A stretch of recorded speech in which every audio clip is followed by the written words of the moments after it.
আমন্ত্রণ news 24 sports লাইটে আপনাদের সাথে আছি আমি শাহরিয়ার বাবু। চলুন দর্শক জেনে নেই কেমন একাদশ নিয়ে মাঠে নামবে টিম টাইগার্স। বিস্তারিত জানবো রিপোর্টের বাকি অংশে। টি-20 বিশ্বকাপের পরে এইবারই প্রথম পাকিস্তানের বিপক্ষে সিরিজ খেলতে মাঠে নামবে বাংলাদেশ, আর তাই ইতিমধ্যে ব্যস্ত সময় পার করছে টাইগাররা। এদিকে ঘোষণা করা হয়েছে পাকিস্তানের বিপক্ষে বাংলাদেশের স্কোয়াড। দলে ফিরেছেন সাকিব আল হাসান, যা নিয়ে চলছে বেশ সমালোচনা। এছাড়াও ইনজুরির কারণে আগের সিরিজ মিস করলেও এবার দলে আছেন মুশফিকুর রহিম। আর তাই পাকিস্তানের বিপক্ষে কেমন একাদশ নিয়ে মাঠে নামতে পারে বাংলাদেশ, চলুন জেনে নেওয়া যাক।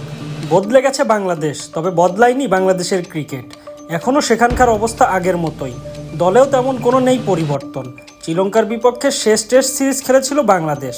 টেস্ট ক্রিকেটে সেখানে যেমন স্কোয়াড ছিল, এবার তার থেকে বেশি একটা পরিবর্তন আসেনি। প্রত্যাশিতভাবে ইনজুরি কাটিয়ে ফিরেছেন মুশফিকুর রহিম, তবে চমক তাসকিন আহমেদের দলে ফেরা।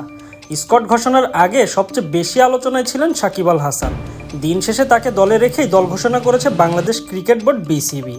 আগামী 21শে আগস্ট প্রথম সিরিজে মাঠে নামবে বাংলাদেশ ক্রিকেট দল। সকাল 11টায় রাওয়ালপিন্ডিতে পাকিস্তানের মুখোমুখি হবে বাংলাদেশ।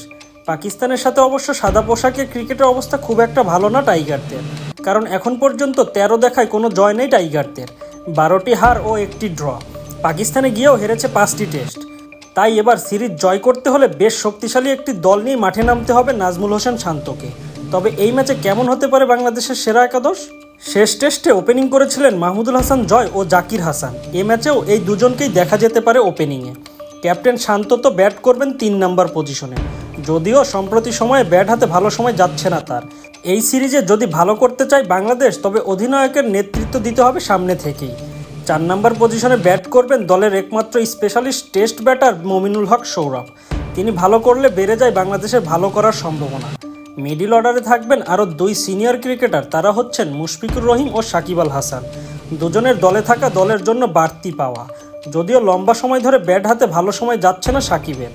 দলে উইকেট কিপারের দায়িত্ব সামলাবেন লিটন কুমার দাস। সাকিব ছাড়া একাদশে আরেকজন স্বীকৃত অলরাউন্ডার থাকবেন, তিনি মেহেদী হাসান মিরাজ।